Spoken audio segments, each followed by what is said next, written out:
this is Thomas Ballard. We've talked before. Hey, Thomas, how you doing? Pretty good. How about you? I heard you were new in here tonight. Yeah. Oh, yeah. I called you once from when I was in Lewisburg. Oh, okay. Yeah, they brought me back to D.C. to have an in-person court hearing on last Thursday, but at the last hour they canceled it, and then they were trying to put me in general maximum security general population, and I'm trying to explain to them that I don't go there because I'm supposed to go to the other January 6ers. Hey, just so you know, you are on live stream and you are speaking to everybody out here. Yeah, I figured as much. Okay. Okay. So, yeah, like I said, I called you once, but it was a lot louder then. There's sirens going off and everything. Oh, Right. yeah, we couldn't, yeah, it's hard. It's hard for us when we have our, well, yeah, it's easier to hear you tonight. Yeah. So, yeah, 'cause I was over there with Ryan Sansel, and then they moved a bunch of guys from Northern Neck. You know, Robert, the guy they call the Lego guy, and I don't know, there's a bunch of other guys that were there. And so, I don't know, did Sam Lazar, he called you guys once. Whatever. Yes. Yes. Yeah. So, anyways, I mean, I don't know really else to say. I'm kind of upset that they brought me back here basically for no reason. I'm hoping that they'll send me back to Lewisburg because, don't get me wrong, I'm really, kind of excited. I'm excited to see everybody and all that jazz, but Lewisburg, the conditions there are much, much, much better. But I have noticed the food here has gotten slightly better. So Well, we went to their board meeting last Wednesday, I think, and there was a big show about letting us go choose a tray and see what y'all were eating, and the food service that's people. good. Yeah, well, the food service people were there, and it was really very predictable show. Oh, I'm sorry, that was Northern Neck, my mistake. But anyway, yeah. So I hope they're feeding everybody better. Yeah. I know when I was here in 21.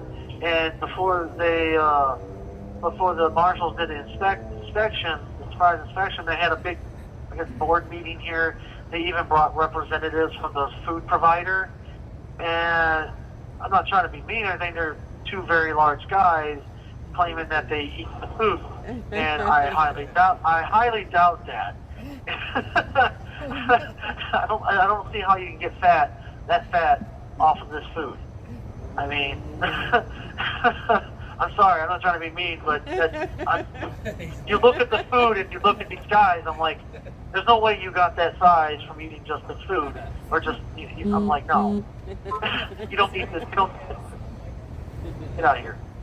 So, anyways, so yeah, I'm hoping, word is that people get sent from Lewisburg, come to D.C. for their court hearings, and then eventually get sent back to Lewisburg. Like I said, I'm kind of hoping that's the same thing. But it sucks that they canceled. I was supposed to meet my new judge because Judge Hogan retired, and so I was supposed to meet my new judge, Leon, I believe it is, for the first time in person, and they canceled it last minute on me. Oh, but wow. I did get to meet Dom and all of them while they put them in a holding cell for lunch during their trial. So I got to talk to them for a while while they were eating their lunch, and I was waiting for my canceled court to start. So you got to talk to all of them? Yeah. All right. The majority of them, yeah. So they're I don't want to say too much because I don't want to. No, yeah, no need to. Yeah. Well, Nicole Revitt's usually in the courtroom to report on that trial, but we've been in the halls of Congress. We actually sat in on a committee hearing today, and tomorrow we're going to the one on the weaponization of the FBI and the DOJ against American people. So we'll be there tomorrow. Did you guys get a hold of Ryan Stansel, that letter he wrote to Congress? Yes. We have seen it. Yes. Oh, you have? Yes. Yeah, apparently I hear that's making its rounds on Twitter and everywhere amongst the supporters and stuff. That's pretty good. I'm actually showing the guys here. I don't think a lot of them haven't even heard of it. So they all know of Ryan Sansel and everything, but they've never really got to meet the guy, like especially like I have. I know I spent damn near a year with the guy. So he's a cool guy. He's a definition of a character in a good way. Like he sticks out. He's a cool guy. He's a real cool guy. So from what he's gone through, I'm surprised he's as steadfast as he is. But like I said, he's the patsy that the government doesn't want, because it expects you to roll over and take the fall for everything. But he's not willing to do that, and so I commend him for that. And so, but anyways, we do too, because I know he's been through a lot. Yeah, he's still going through it, unfortunately, because they're still not wanting to, give him the proper medical attention and all that stuff that he needs. So, I mean, it's still ongoing, unfortunately. So, but he is in a better facility as far as food and that type of stuff. But as far as medical, they need to step their game up. So, but the feds need to. I believe me personally, I believe the feds are telling them not to, treat the guy. So, which wouldn't be a surprise. They did it to a lot of guys here, like Lonnie, and who else? They've done it to other people where Chris Morrell. Yeah, and they just prolong it, and then, so, yeah, so. Yeah. Well, but anyways. Hopefully there'll be people looking at the right things soon. We're now that actually, the Rayburn building's been closed down for so long, but now it's opened back up to the public. So we've been there as much as we can, and we did have. What's the Rayburn building? The Rayburn building is where where the congressional offices are, and there's 3 of them. There's a whole bunch of people making money in this federal government to do absolutely jack shit. But there's 3 office buildings. The Rayburn building's one of them, and it's where they house a lot of our congressmen. Oh, okay. While they're in D.C. Well, that's where their offices are, and now we can go knock on the doors. So that's where we've been for 2 weeks, knocking on doors and meeting people. And I appreciate that. We had a meeting with Lauren Boebert from Colorado. She's a senator. And then today we sat in on the Twitter hearings, and we have a lot of people, Jim Jordan and Comer and Lauren Boebert, Marjorie Taylor Greene, Mr. Higgins. They all, I believe, are January 6th, at least becoming more aware of it. Good.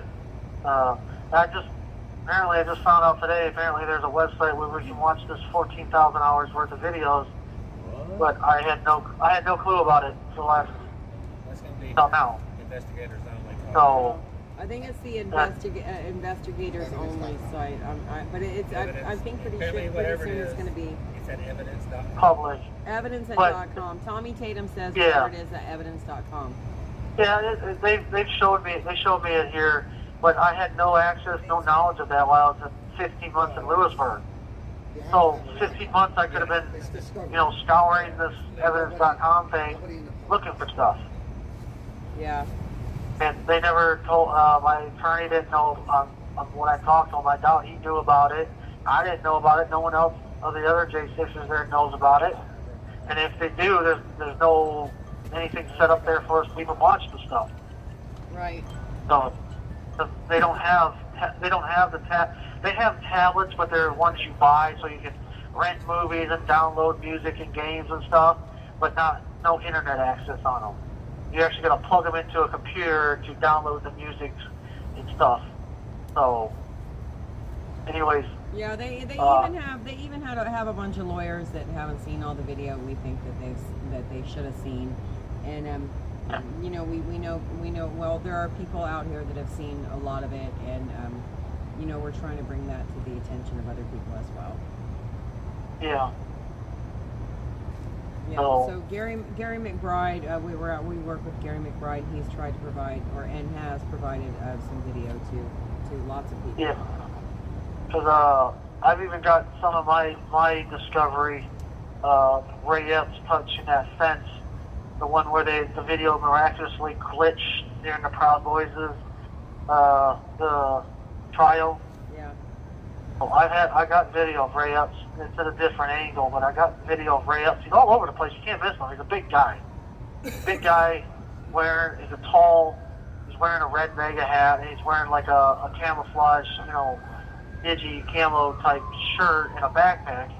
He stands out. Like, once you know what he's wearing, he sticks out like a sore thumb. He just pops up everywhere. So, I got quite a bit of video of him. He actually touches fences and stuff like that. So it's like, why the hell is this guy not in here with us? Why the hell is this guy not in there with you? That's a good question. Great question. Because there's people that just literally stepped on the lawn, didn't even go past the fence line. Apparently, there's people that didn't even go onto the ground. They're scooping up. Yep. So, That's true. And Ed Vallejo with the Oath Keepers, he didn't even go into D.C. and he was convicted of conspiracy. Yeah, he's on trial right now. Yeah, I talked to him about it. Yeah, well, they found him guilty, all of them, of seditious conspiracy, and he didn't even come into the city. Oh, so the trial's done? Yeah, the second Oath Keeper trial is done. They're picking a jury for the third one right now. Oh, see, the last time I saw him was on the 2nd. Was the last time I saw him. So I guess it's been some time. Shit. Yeah. I didn't know they got convicted. Yeah. Well, that sucks. Yeah, I mean, the guy's not even. I didn't feel the living hell out of that. I wasn't even there. Right. Well, hopefully the appeals will come when we have some more leverage and things will work out in somebody's favor, for God's sake. So, yeah, it's freaking ridiculous. It is. They're charging people with aggravated assault for simply touching a cop. Like, aggravated assault is the intent to cause bodily harm, and for there to be intent, there has to be premeditation. So, and FBI has come out in court stating that there was no pre-planning of January 6th, or at least the Capitol. So how can anybody how can any of it be been premeditated? So therefore, how can it be the intent to cause bodily harm? They're doing that intentionally because they can literally double our points, and then basically, quadruple our time, that we're looking at. Yeah. Yep. So, because it goes from literally a year, if depending on your criminal history, it goes from a year to 5 to 8 years because of that one little difference between basic assault on an officer to aggravated assault on an officer, and so that's the difference. Yeah, well, unfortunately, we've seen excessive charges and, duplicitous charges and underrepresentation and biased courtrooms and biased juries. And, there are lots of people out here, working on change of venue and people's, I know, but, we got to keep trying. That's our option. We either keep trying or we keep trying. Yeah, I mean, don't get me wrong. That's sorry. Because I know that because I fought. You have 1 minute remaining. I know how ridiculous this is. First of all, they were supposed to try us and prosecute us in the states they arrested us in, not D.C. But they intentionally did that, knowing that the jury pool was going to be 90-some% Democrat. There's people actually out there bragging and praying that they hope they get on the jury of a January 6th because they're going to find them guilty regardless. Yeah, that's absolutely, I believe that. But I would be collecting all that up so I can use it in appeal. Yep. They want to be able to tell their family members that's the insurrectionist they fried right there. Yeah, I feel that too. I do. Make money off of it, gain some clout. But so I have a couple seconds left, but I appreciate everything you guys do and are doing and continue to do for us. It means a lot. Thank you. It helps keeps me going, and I'm sure everybody else. So keep it up, guys. Thank you. Appreciate it. Thank you. So, Love you. and I guess I'll chat with you guys later. 'Cause All I right, should we'll be be up. here. All right, we love you guys.